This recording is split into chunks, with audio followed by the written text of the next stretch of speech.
सूरज अभी पूरा उगा भी नहीं था, पर गांव के बाहर फैले कूड़े के मैदान में एक दुबला पतला आदमी फटी कमीज और पुराने बोरे के साथ झुककर कुछ ढूंढ रहा था। नाम था सलीम, वही जिसे गांव वाले निकम्मा कहकर पुकारते थे। बच्चे हंसते। देखो, कबाड्डी वाला आ गया। वो कुछ नहीं कहता, बस चुपचाप वहां से चला जाता। घर में न चूल्हा था, न कोई बात करने वाला। पत्नी सालों पहले बच्चों को लेकर मायके चली गई थी। उसके बाद से झोपड़ी में वो सिर्फ अकेला रहता। उस दिन भी सलीम ने कूड़े के ढेर में एक नया कोना चुना। छड़ी से मिट्टी उलटते हुए अचानक उसकी नजर एक अजीब चीज पर पड़ी। एक बोरा, बिल्कुल साफ, लगभग नया, न कीचड़ न दाग। ऊपर मोटी रस्सी की गांठें कसकर बंधी थीं। किसने फेंका होगा ये? उसने बुदबुदाया। लेकिन जब उसने उसे खींचने की कोशिश की, बोरे का वजन अजीब लगा, जैसे भीतर कुछ ठोस हो। उसने सोचा शायद अंदर कपड़े होंगे। चारों ओर नजर दौड़ाकर उसने सुनिश्चित किया कि कोई देख तो नहीं रहा। फिर बोरे को धीरे धीरे किनारे खिसकाया, जहां धुएं की धुंध उसे छिपा सके। उसने रस्सी खोली, बोरा खुला और उसकी सांस अटक गई। अंदर प्लास्टिक में लिपटी गड्डियां थीं। उसने कांपते हाथों से एक खोली, 500 के नए नए नोटों के बंडल। उसकी आंखें चौंधिया गईं। वो घुटनों के बल बैठ गया। हाथों से नोटों को छूकर देखा। क्या ये सच है? उसने खुद से पूछा। उसके हाथ कांपने लगे। उसने चारों ओर देखा, कहीं कोई देख तो नहीं रहा। कुछ पल बाद उसने गहरी सांस ली और फैसला कर लिया। बोरे को फिर से बांधा, पीठ पर लाद लिया और झोपड़ी की ओर चल पड़ा। रास्ते में हर आवाज उसे शक जैसी लगी। कुत्ते का भौंकना, किसी का बात करना। घर पहुंचते ही उसने झोपड़ी का दरवाजा अंदर से बंद किया। बोरे को कोने में रखकर चटाई से ढक दिया। सलीम का दिल ऐसे धड़क रहा था जैसे सीने से निकलकर बाहर आ जाएगा। बार बार वह झोपड़ी के दरवाजे से झांकता, कहीं कोई पीछे तो नहीं आ गया। जब उसे यकीन हुआ कि आसपास कोई नहीं है, तो वह धीरे से बोरे के पास बैठ गया। हाथ कांप रहे थे, लेकिन हिम्मत जुटाकर रस्सी खोली। जैसे ही बोरा खुला, अंदर की चमक ने उसकी आंखें चौंधिया दी। नोटों की गड्डियां, एक से एक ताजा, नई। सलीम ने एक गड्डी निकाली और गिनना शुरू किया। गिनते गिनते उसके होंठ सूख गए। सिर्फ एक गड्डी में 1 लाख रुपए। उसने अंदाजा लगाया, कम से कम 30-40 करोड़ तो होंगे। यह सोचते ही उसका दिमाग सुन्न पड़ गया। इतना पैसा कोई आम आदमी नहीं छोड़ सकता। वह बुदबुदाया। उसके भीतर डर की लहर दौड़ गई। कहीं ये किसी बड़े आदमी, किसी नेता या गुंडे का तो नहीं। अगर उन्होंने ढूंढना शुरू किया तो क्या होगा? इस ख्याल से उसका शरीर पसीने से तर हो गया। सलीम ने गड्डियां वापस रख दी, बोरा बांधा और मिट्टी पर बैठ गया। सिर पकड़कर सोचने लगा। दिल में एक तरफ खुशी थी कि सालों की गरीबी अब खत्म हो जाएगी, इलाज करा सकेगा, नया घर बना सकेगा, इज्जत की जिंदगी जी सकेगा। पर दूसरी तरफ डर उसे भीतर से कुतर रहा था। अगर किसी को पता चल गया तो लोग उसे चोर कहेंगे, पुलिस पकड़ लेगी या असली मालिक आ जाएगा। रात भर वो जागता रहा। उसने खुद को तसल्ली दी, अगर कल सिर्फ एक गड्डी निकालकर इलाज करवा लूं तो किसी को क्या पता चलेगा। डॉक्टर ने पहली बार उसे इज्जत से बैठाया, दवाइयां दी और कहा इलाज मुमकिन है। सालों बाद सलीम के चेहरे पर एक सच्ची मुस्कान आई। वो समझ गया, यह दौलत उसका इम्तिहान है, वरना वरदान नहीं। अगला दिन सलीम के लिए एक नई सुबह बन गया। वर्षों बाद उसने आईने में खुद को गौर से देखा। चेहरा कमजोर था, मगर आंखों में अब उम्मीद की चमक थी। उसने सोचा, अगर समझदारी से काम लूं तो सब बदल सकता है। सबसे पहले उसने अपनी झोपड़ी की मरम्मत करवाई। बोरे से कुछ पैसे निकाले, मजदूरों को बुलाया और छत बदलवा दी। कुछ ही दिनों में घर की बदबू और सीलन कम हो गई। मोहल्ले वाले हैरान थे, अरे ये कबाड़ बीनने वाला अचानक कैसे बदल गया। कुछ हफ्ते बाद उसने अगला कदम उठाया। गांव की मुख्य सड़क पर एक छोटी सी किराने की दुकान खोली। पहले दिन बस दाल, चावल, नमक रखा। खुद दुकान पर बैठा, आने वालों को मुस्कुराकर सलाम किया। शुरुआत में लोग झिझके, मगर धीरे धीरे आने लगे। दुकान चल निकली। आटे की बोरियां, तेल के डिब्बे, मसाले, साबुन, सब कुछ बिकने लगा। सलीम ने उस पूरे दौर में बड़ी सतर्कता बरती। उसके पास अचानक आई दौलत किसी रहस्य से कम नहीं थी, पर उसने कभी उसका दिखावा नहीं किया। वह जानता था, अगर जरा भी चमक दमक दिखी तो लोग सवालों की बौछार कर देंगे।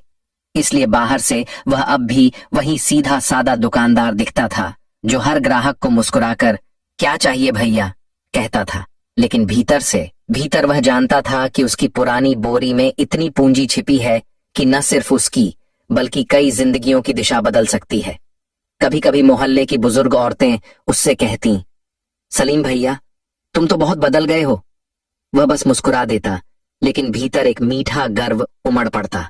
आखिर किसे बुरा लगता है जब दुनिया आपके बदलाव को देखती है। धीरे धीरे उसने कारोबार बढ़ाया। कुछ महीनों बाद उस बोरी से थोड़ा और पैसा निकाला और एक छोटा सा गोदाम शुरू किया। माल ढोने के लिए पुरानी ट्रक खरीदी और अब सिर्फ बेचने वाला नहीं, सप्लाई करने वाला बन गया। गांव में लोग अब उसे सलीम लाल कहकर पुकारने लगे, जैसे वह कोई बड़ा व्यापारी हो। पर तरक्की के इस सफर के बीच एक डर हमेशा उसके भीतर जीवित रहा। रात को जब वह उस बोरी के पास बैठता तो सोचता, अगर किसी दिन यह राज खुल गया तो, अगर असली मालिक सामने आ गया तो। और अगले ही पल खुद को दिलासा देता, नहीं, यह मेरी किस्मत का इनाम है। मैंने सालों की बेबसी सही है, यह मेरी मेहनत का फल है, किसी का हक नहीं छीना। समय के साथ सलीम खुद भी बदल गया था। जो आदमी कभी भीड़ में सिर झुकाकर चलता था, अब सीधा चलता था, आत्मविश्वास से भरा हुआ। उसकी आवाज में अब झिझक नहीं, ठहराव था। दिन में वह दुकान संभालता, शाम को गोदाम देखता और रात में बोरी के पास बैठकर अगले दिन की योजना बनाता।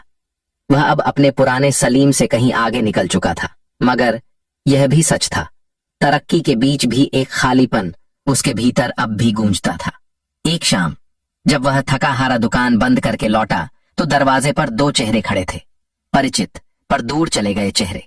उसकी पत्नी अनिता और दोनों बच्चे। बच्चे अब बड़े हो चुके थे, मगर उनके चेहरे पर हिचक और शर्म की छाया थी। अनिता की आंखें भीगी हुई थीं। सलीम, उसने धीमे से कहा, हमसे गलती हुई थी, हालात ने मजबूर कर दिया था, तुम्हें छोड़कर जाना ठीक नहीं था। सलीम के कदम जैसे जमीन में धंस गए। एक पल को समय ठहर गया। उसे वे दिन याद आए जब बीमारी ने उसे तोड़ दिया था। घर में खाने को कुछ नहीं था और अनिता ने कहा था, मैं यह सब नहीं झेल सकती, और बच्चों को लेकर चली गई थी। वह वही रात थी जब सलीम का सब कुछ बिखर गया था। अब वही अनिता उसके दरवाजे पर थी। बच्चे आगे बढ़े और बोले, बाबा हमें माफ कर दीजिए, अब हम आपके साथ रहना चाहते हैं। सलीम का दिल कांप उठा। एक तरफ वह पिता था जिसे बच्चों को गले लगाने की चाह थी, दूसरी तरफ वह वही टूटा हुआ इंसान था जिसे छोड़ दिया गया था। क्या उनका लौटना सच में मोहब्बत थी या अब दौलत की चमक उन्हें वापस खींच लाई थी? यह सवाल उसे भीतर तक चुभ गया। उसने ठंडे स्वर में कहा, जब मैं खाली हाथ था तुम सब चले गए थे, अब जब मेरे पास कुछ है तो लौट आए हो। क्या ये प्यार है या लालच? अनिता की आंखों से आंसू बह निकले। नहीं सलीम, अब हम सच में पछता रहे हैं, बच्चों को तुम्हारा साया चाहिए। सलीम ने निगाहें झुका ली। भीतर ज्वालामुखी सी हलचल थी। वह जानता था कभी कभी माफ करना आसान होता है, लेकिन भूलना नहीं। आखिर उसने कहा, बच्चे मेरे हैं और उनका हक कोई नहीं छीन सकता। मैं उनकी पढ़ाई, उनका भविष्य संभालूंगा। लेकिन अनिता, हमारे बीच जो दीवार खड़ी हो गई है वह अब कभी नहीं गिरेगी। अनिता चुप रह गई। बच्चों की आंखों में राहत थी, कम से कम पिता फिर से उनके जीवन में थे। पर सलीम के दिल का पुराना घाव फिर हरा हो गया। बाहर की दुनिया कहती थी, सलीम लाल अब एक सफल आदमी है, लेकिन भीतर वह अब भी वही सलीम था जो अपनी पुरानी बोरी के साथ अतीत और वर्तमान के बीच झूलता रहा। उस रात सलीम देर तक नींद नहीं ले पाया। वह बोरी के पास बैठा जैसे किसी पुराने दोस्त से बातें कर रहा हो। ये दौलत सब कुछ लौटा रही है, इज्जत, नाम, सुकून भरी जिंदगी, बट क्या ये मन की शांति भी लौटा पाएगी? सवाल हवा में तैर गया और जवाब में बस दीवारों की खामोशी थी। कुछ हफ्ते बीते। सलीम की दुकान अब एक छोटे साम्राज्य में बदल चुकी थी। गोदाम से माल निकलता, गाड़ियां आती जाती और गांव वाले अब उसे सलीम भाई कहकर सम्मान से पुकारते।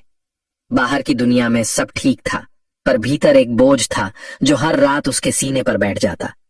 वह उस बोरी को देखता और खुद को समझाता, शायद किसी चोर ने फेंकी होगी या शायद किस्मत ने मुझ पर दया की। पर किस्मत को भी जैसे उसके धैर्य की परीक्षा लेनी थी। एक शाम वह घर के आंगन में चाय की चुस्कियां ले रहा था। अंदर टीवी पर खबरें चल रही थीं, सामान्य राजनीतिक बकवास जिसे अब वह ध्यान से नहीं सुनता था। लेकिन अचानक एंकर की आवाज तेज हुई। ब्रेकिंग न्यूज, विधायक के घर हुआ चोरी। सलीम का दिल धक से रह गया। एंकर बता रहा था एक चोर विधायक के घर से पैसे चुराकर भाग रहा था। जब पुलिस ने उसका पीछा किया तो उसने पैसे कहीं छुपा दिए हैं जो अब मिल नहीं रहे हैं। पुलिस लगातार उसे तलाशने की कोशिश कर रही है। सलीम का हाथ कांप गया। उसके दिमाग में बिजली सी कौंधी। बोरा, वही बोरा। एंकर बोलता जा रहा था। सैकड़ों करोड़ अब भी लापता हैं। छोटे बंडल शायद कभी न मिले, लेकिन जांच जारी है। वह वाक्य उसके कानों में गूंजने लगा। छोटे बंडल शायद कभी न मिले, मतलब शायद उसका बोरा अब भी सुरक्षित है।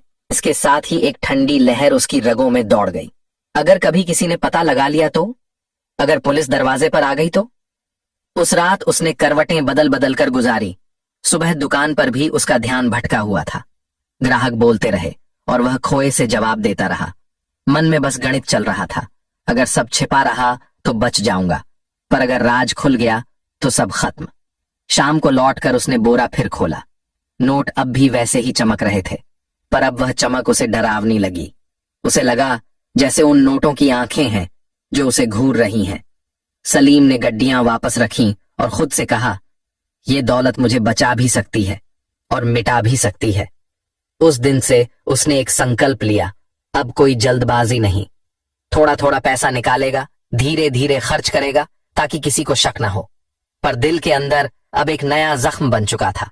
हर बार जब वह नोट गिनता उसके हाथ जैसे कांपते। फिर भी जिंदगी चलती रही। इसी दौरान एक दिन पास के गांव से एक आदमी सामान लेने आया। साथ में थी उसकी बहन सलोनी। सादा सी। 2 साल पहले उसने अपने पति को बीमारी में खो दिया था और अब अपने भाई के साथ कामकाज संभाल रही थी। सलीम ने जब पहली बार उससे बात की तो उसे अजीब सुकून महसूस हुआ। सलोनी की बातों में न कोई दिखावा था, न कोई मतलब। वह सलीम को एक व्यापारी नहीं, एक इंसान की तरह देखती थी। धीरे धीरे वह दुकान पर आने लगी, कभी भाई के साथ, कभी अकेली।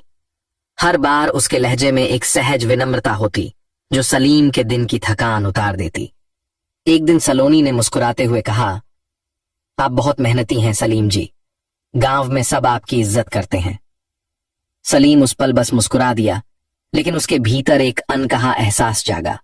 शायद पैसा इंसान को सुरक्षित कर सकता है, मगर किसी का अपनापन ही उसे जिंदा रखता है। जब सलोनी ने मुस्कुराते हुए कहा, आप बहुत इज्जतदार इंसान हैं, तो सलीम के भीतर कुछ पिघल गया। बरसों बाद किसी ने सम्मान दिया था, वो भी एक सुंदर औरत ने। उसके सीने में जैसे ठंडक उतर गई।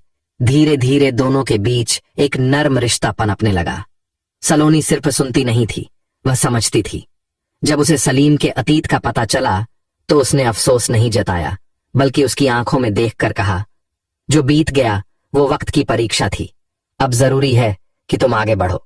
इन शब्दों ने सलीम के भीतर जैसे कोई नया दीपक जला दिया। कुछ महीनों बाद उसने एक फैसला लिया, वह सलोनी से शादी करेगा। गांव में यह खबर सुनते ही तरह तरह की बातें होने लगीं।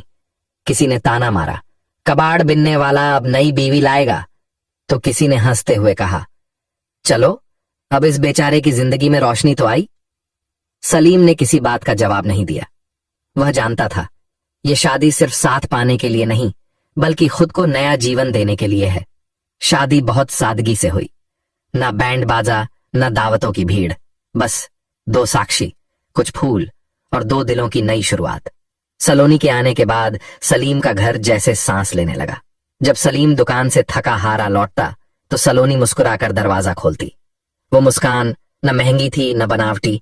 इन छोटी छोटी बातों ने सलीम को वो सुकून दिया जो किसी दौलत से नहीं खरीदा जा सकता। फिर भी जब रात गहराती और सलोनी सो जाती, सलीम का मन फिर उसी बोरी के पास जा बैठता।